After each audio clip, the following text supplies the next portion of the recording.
Ouça agora, com o pastor Teófilo Karkli, palavras proféticas e promessas. Pastor Karkli está usando o poder da web e da rádio para avivar o povo de Deus nesta geração. Com vocês, palavras proféticas e promessas. Quero cumprimentar a todos com a paz do Senhor. Estamos felizes, trazendo sempre uma palavra de Deus, intitulado no tema Deste um estandarte aos que te temem.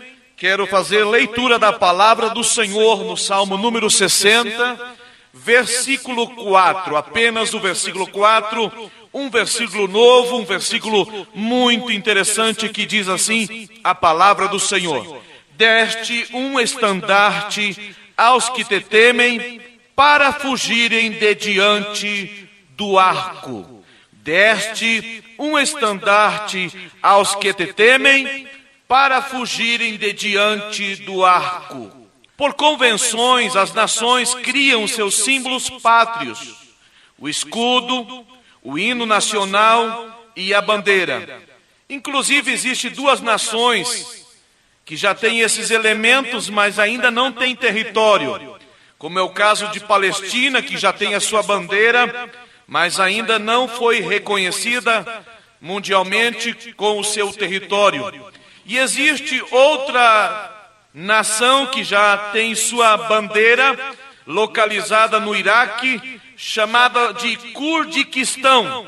Os curdos, que fazem muitas guerras naquele território, já tem a sua bandeira, mas ainda não tem o seu território definido.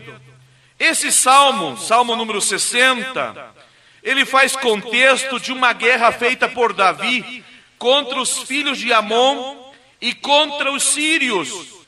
A Bíblia diz em 1 de Crônicas, capítulo 19, do versículo 6 em diante, que os filhos de Amon alugaram para si 32 mil carros e cavaleiros de Mesopotâmia, e atacaram a Davi, dividindo aquele exército em duas partes.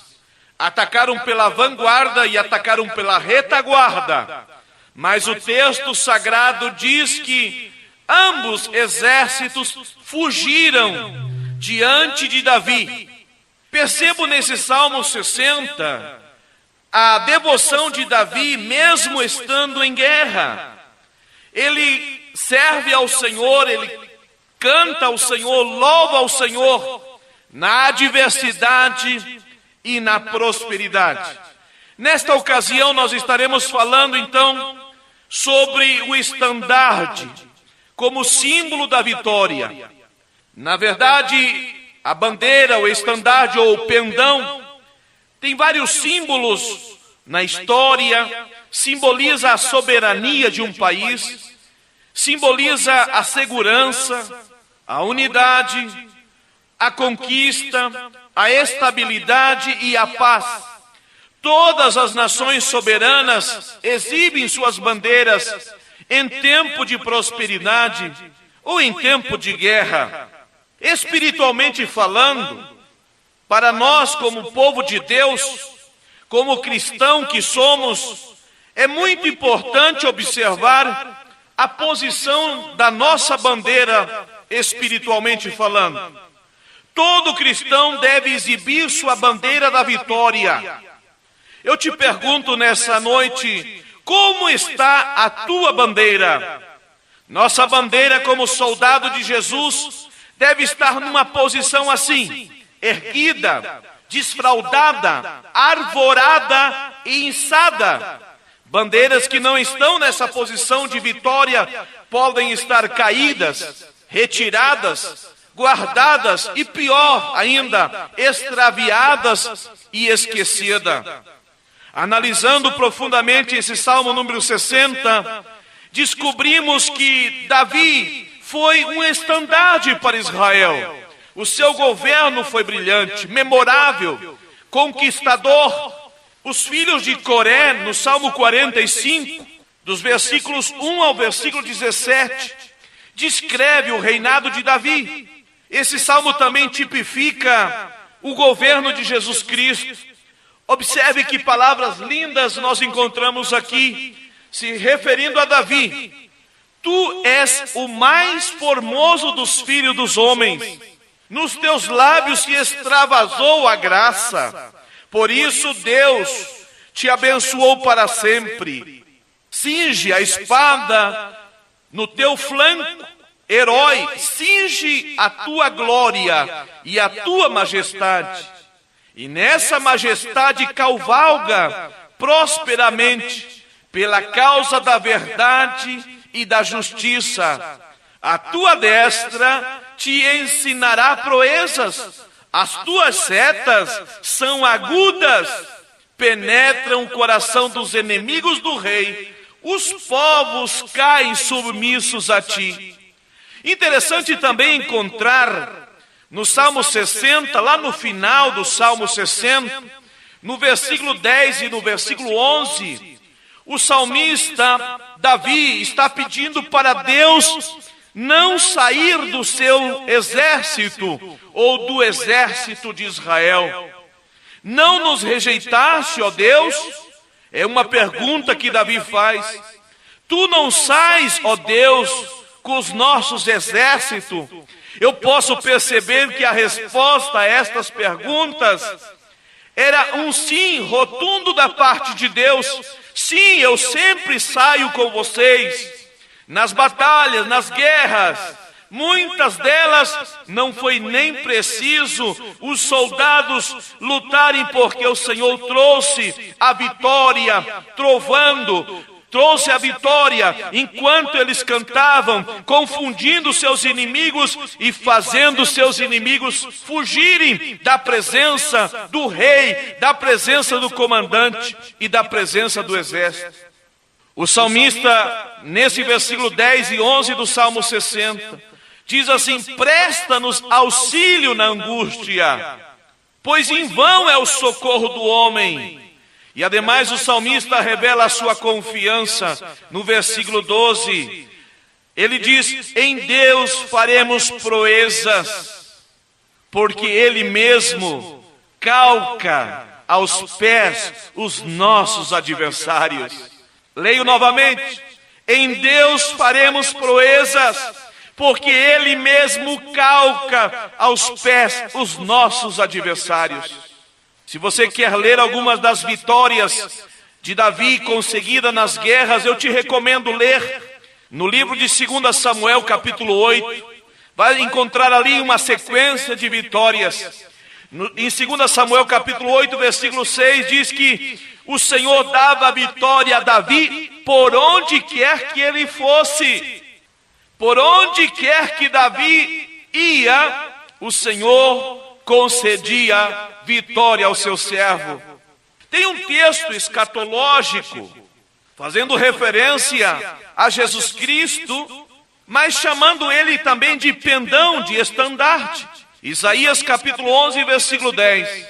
Naquele dia, no dia do milênio, recorrerão as nações à raiz de Jessé.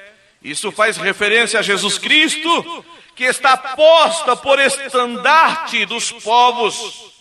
A glória lhe será a morada.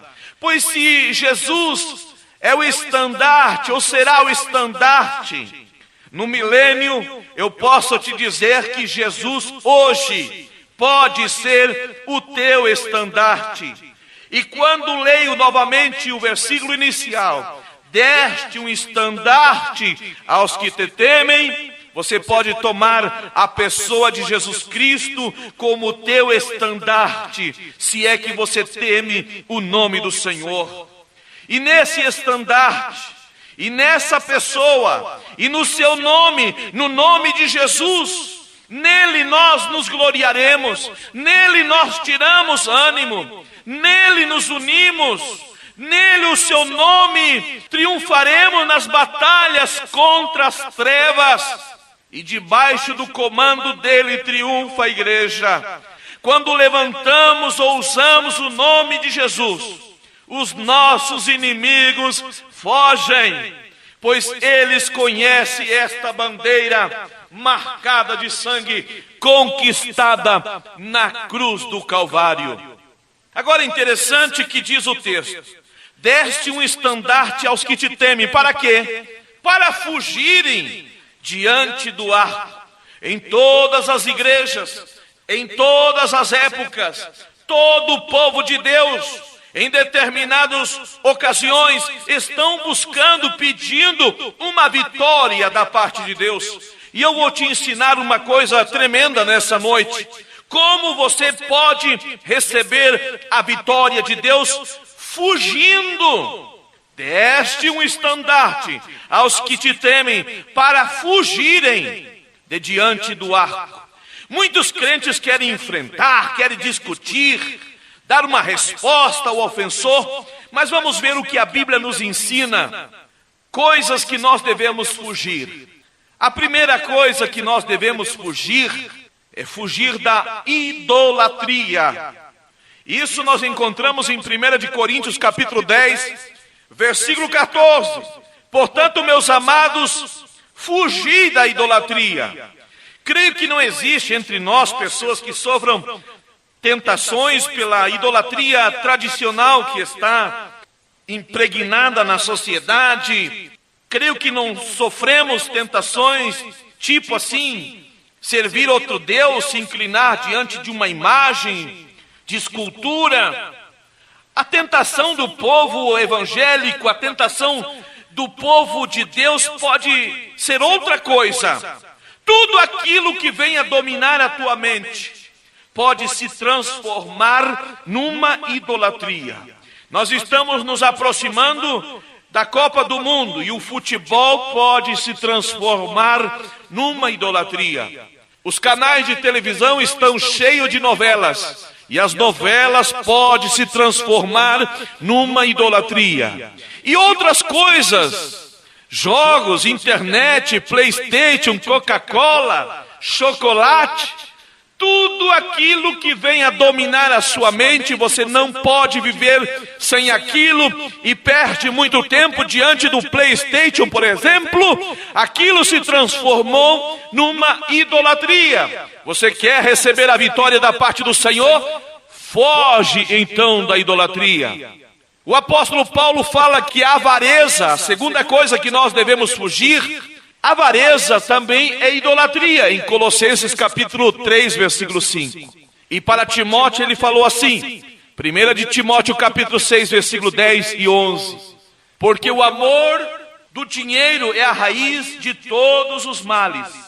E alguns nessa cobiça se desviaram da fé e a si mesmos se atormentaram com muitas dores. Tu, porém, homem de Deus, tu, porém, pastor Teófilo, foge destas coisas.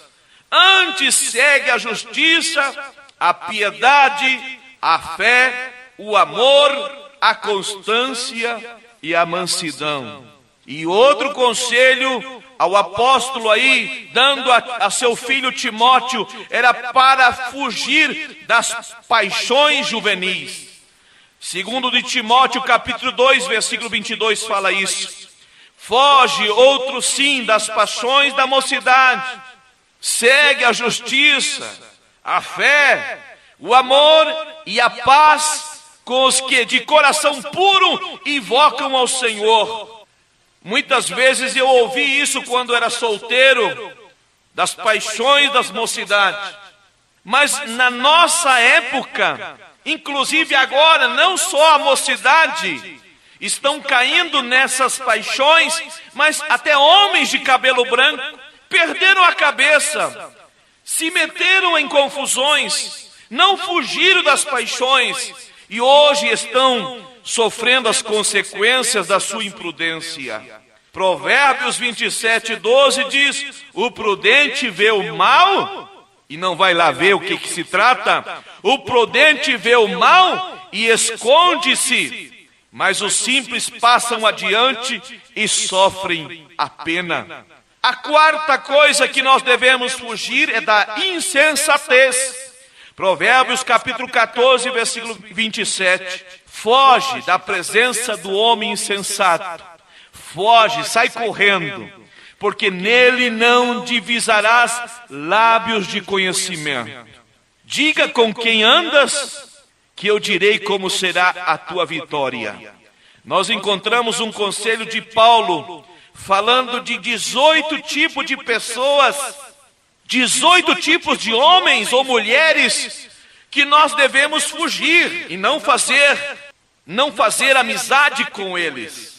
1 de Timóteo capítulo 3, versículo 1 ao 5, Paulo diz assim: sabe, porém, isto nos últimos dias. Nós estamos vivendo esses últimos dias. Diz que sobrevirão tempos difíceis.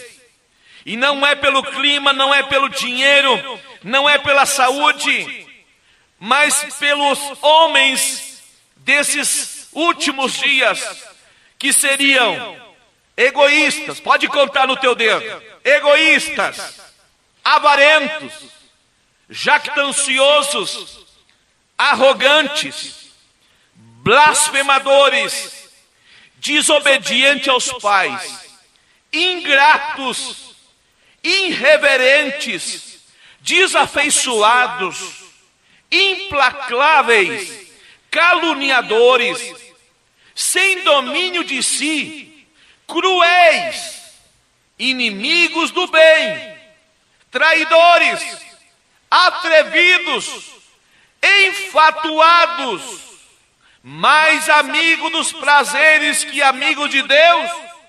Contou? 18 tipos de pessoas, tendo forma de piedade, com cara de santo, usando terno e gravata e levando a Bíblia na mão, negando-lhe, entretanto, o poder. Paulo diz: foge também destes. Eu não quero acordo, eu não quero conversa, eu não quero me juntar com nenhum desses homens ou dessas mulheres que são atrevidos, que são traidores, que são ingratos e irreverentes, que são avarentos, que são jactanciosos. Foge! Você que me ouve nesta noite, você quer receber uma vitória? Você que recebeu o estandarte chamado Jesus Cristo, você quer ter a vitória completa? Foge destes homens, foge da idolatria, foge da avareza, foge das paixões juvenis, e você vai cantar o hino da vitória. Nós, os crentes, estamos em batalha espiritual. Levantar hoje o estandarte é um movimento audacioso contra o inimigo.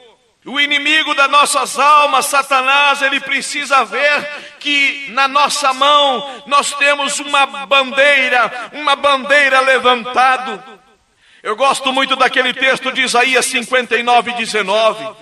Vindo o inimigo como uma corrente de águas, impetuoso, vem com toda veemência, toda eloquência, para destruir, para assustar, para fazer correr. O Espírito do Senhor, o Espírito Santo, arvorará contra ele a sua bandeira.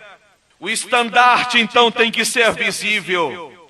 Aquele versículo de Cantares, capítulo 2, versículo 4. Leva-me à sala do banquete, e o seu estandarte sobre mim é o amor. Se não está visível, pode ser um indicativo que estás vivendo um medo, uma derrota, uma fraqueza, um desânimo. E nessa batalha não temos tempo para baixar a bandeira, não temos tempo para fazer uma pausa e esconder a bandeira da vitória. Ela tem que estar erguida, flameando, flamejante. Aleluia! Enquanto a bandeira estiver flamejando, significa que estás em vitória e em paz. Se você teme ao Senhor, levante a tua bandeira que você recebeu de bênção e continue essa marcha e continue essa batalha. Um estandarte caído, uma bandeira caída, significa derrota. Homens valerosos lutam em volta das suas bandeiras, defendendo-as com suas próprias vidas. Se o homem que levava o estandarte numa guerra era ferido ou morto, imediatamente outro soldado o tomava na mão e levantava aquela bandeira. Nunca uma bandeira poderia ser e estar caída no chão. E um estandarte, a meia haste, as nações ou cidades, quando falece uma autoridade importante, decreta luto nacional e a bandeira fica a meia haste. E se um crente tem sua bandeira nessa posição, a meia haste, significa que ele está em luto, que ele está em dor. E Deus ordena aos seus ministros, aos pastores, aos pregadores, fazer uma troca de 3 elementos, baseado em Isaías capítulo 61, versículo 3. Uma coroa em vez de cinza, óleo de alegria em vez de pranto, veste de louvor em vez de espírito angustiado. Você quer nessa noite receber essa troca? Você tem lembrança de algum ser querido que faleceu? A tua esposa faleceu? Já faz tanto tempo você está vivendo essa cinza, essa lembrança do passado. Deus nessa noite quer te dar uma coroa. Você que está com medo, você nessa noite precisa receber a bandeira da vitória. Você que está em luta, em fracasso constante, sobe e desce, vai para frente, vai para trás,